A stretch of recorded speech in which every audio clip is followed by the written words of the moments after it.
And I'm very happy about that. But this morning, you know, as you would have heard over the weeks, we had very serious objections to those two bills. Okay? And we've been going all around the country explaining our objection to the bill. A lot of people agree with what we said. At the last election, we got 49%, a little more than 49% of the vote. So we represent a significant amount of people in this country. And if a bill is so important, it is just going all around trying to explain. Some consideration has to be given. So this morning, I moved, after the Prime Minister read the bill, I got up and I moved a motion for him to withdraw the bill under Section 59 of the orders, because they provide for that. But he didn't want to do it. And then the Speaker told me to take my seat, and I refused. Because I knew if I sit down, I wouldn't be able to get back up, because of the way the House operates. So he then decided that I should be asked to leave the chamber, to leave the Parliament. I refused. Then he named me. In Parliament, when your name is called out by the Speaker, it means you have to go. Okay? So I refused to go again. And then he called on one of the members on the government side to move a motion to have me suspended from the House. So they did that, and I still refused to move. And then he adjourned the House and subsequently came back, and we were still there. But by that time, the other members on our side had gathered around me, so they couldn't proceed with the Parliament. So he then told the police and the sergeant to eject us forcibly from the House. They can use force on us, and that's what they did. You know?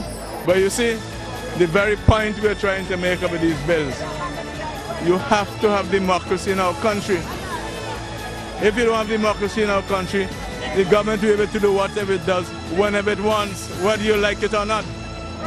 You heard the DPP saying in his function the other evening, we have to live with it. In other words, what are you talking for? You have to live with it. But we don't like that. And we'll continue to object to those bills. We're not going to accept them. And when they come back on the 23rd with it again, we're going to get them pressure again. Because they want the bill. I don't want to debate no bill. We want the bill withdrawn from the Parliament. Period. I ain't getting no committee to make amendments to it. We want it withdrawn completely. It must not become part of the law of St. Vincent and the Grenadines.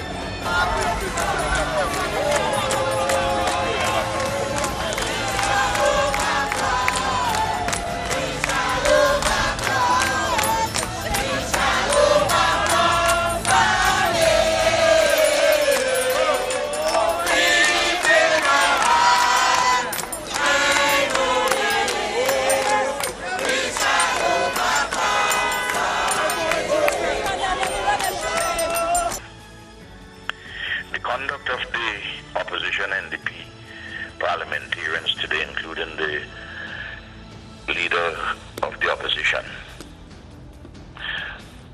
was the worst ever displayed in the House for over 60 years since universal adult suffrage in 1951. They insulted the Speaker, disobeyed his legitimate orders, legitimate rulings. They turned their noses at parliamentary democracy. They disrespected the House, and most importantly, they subverted, they undermined the rights of the people, their dignity and their integrity. People vote for parliamentarians. They voted a government 2 months ago. It's called a Unity Labour Party government. By their behavior, the opposition, they're seeking to undo with misbehavior and lawlessness what the people voted for in free and fair elections. They want to introduce a kind of minority totalitarianism, a minority dictatorship in this country. For misbehavior, by lawlessness. The speaker was very tolerant. The police were very restrained. You had to be there to see how awfully the opposition behaved.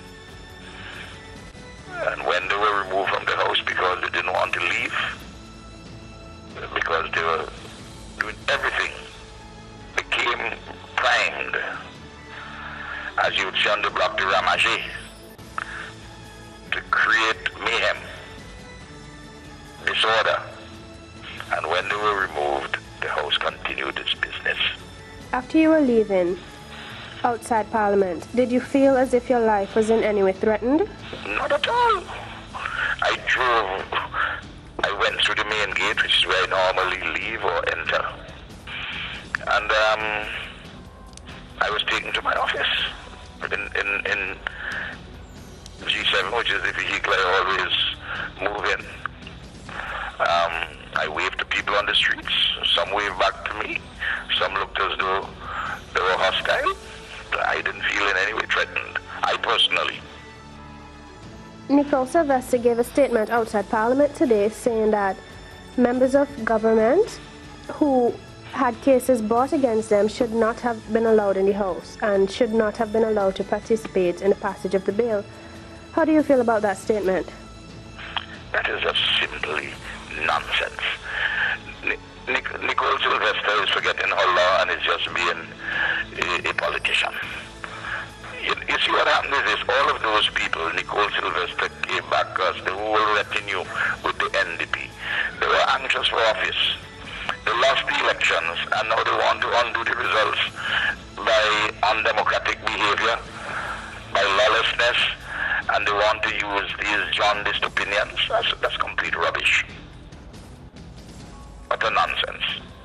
The people elected me and not Nicole Sylvester. What is your general personal feelings towards the going-ons that happened today, the unrest? Well, the NDP brought out their supporters. You saw only, at best, 200 of them. They had a lot of bystanders. This is the third time they have failed in their protests.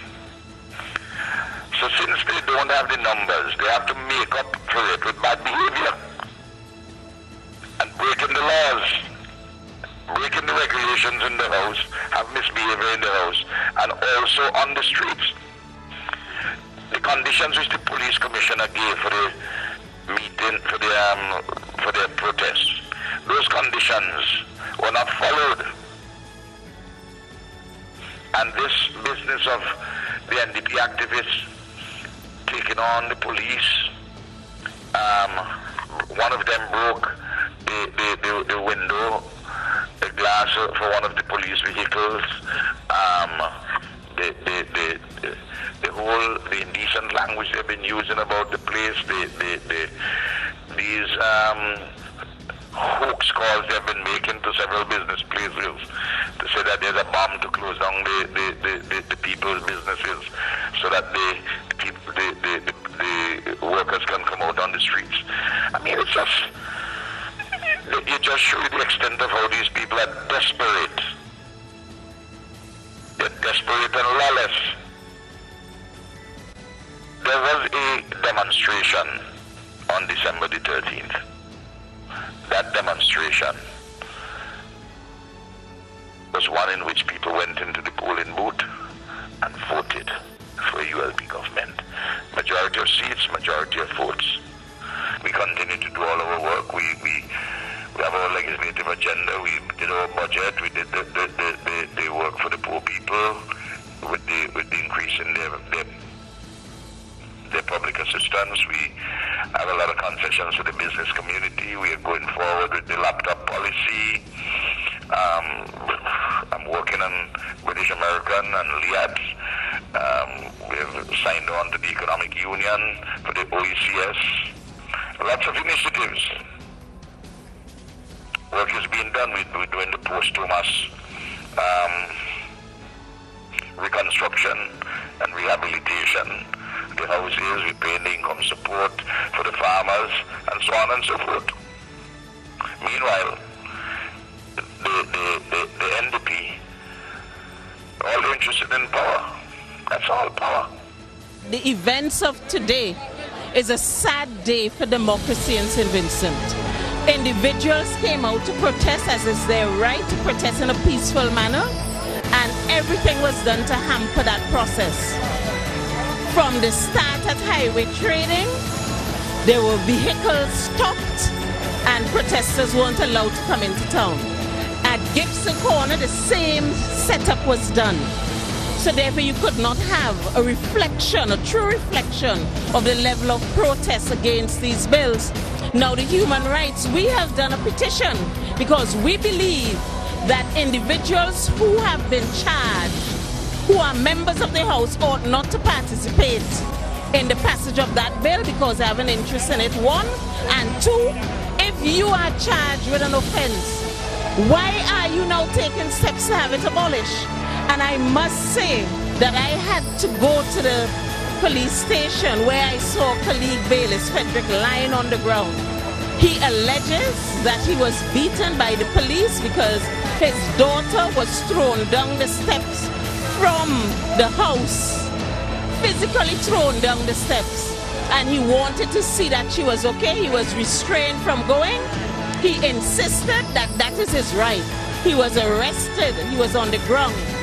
Fortunately, I had his physician, Dr. Murray's number. I was able to reach him, and he came. But the general reluctance initially for us to get transport, I had to go into the road to flag vehicles down. Then eventually, the police got a vehicle that he was able to be taken to the police, to the hospital. But the protest is that people are saying they do not want to be part of a regime that is dictatorial. When you have been elected, you are all elected to abide by our laws. And if charges were brought against you, those are the laws. Go to court and answer them. You don't go to the House of Parliament to seek to abolish those laws and repeal those laws. And it is that has incensed the people. And from a human rights standpoint, we are going to call on Amnesty International, Human Rights Watch, and Transparency International, because this is unacceptable. I consider that what those in charge are trying to do is to incense the people so they could have a state of emergency, so they could stay in power even longer. That is the sentiment that I see, and when I walk around, that's what people are saying. And this level of dictatorship has to stop. You see what's happening in the Middle East? We will not stop unless you let the law take its course and let the court of law say there's nothing to answer. But don't abolish the law. Certainly, either get a true mandate and go back to the polls and ensure this time that it is totally free and fair. You're not going to say things false about a candidate, and let us keep the distribution of galvanized and lumber out of it. Go to the polls in a free and fair manner. That's what we are calling on. Free and fair elections through democracy. That is what we are calling on. Go back to the polls. You don't have a mandate from the people. The people are not supporting you and you're losing it all the time. ULP leader, wake up and see what the people are saying. They said it in the Middle East, they're saying it now in St. Vincent. Go back and get a fresh mandate. That is what is required. Wake up and allow democracy to reign. Is this how you want to lead a country that's not supporting you? Go back to the polls. That is what we call on you. That's right. Back to the polls. Thank you.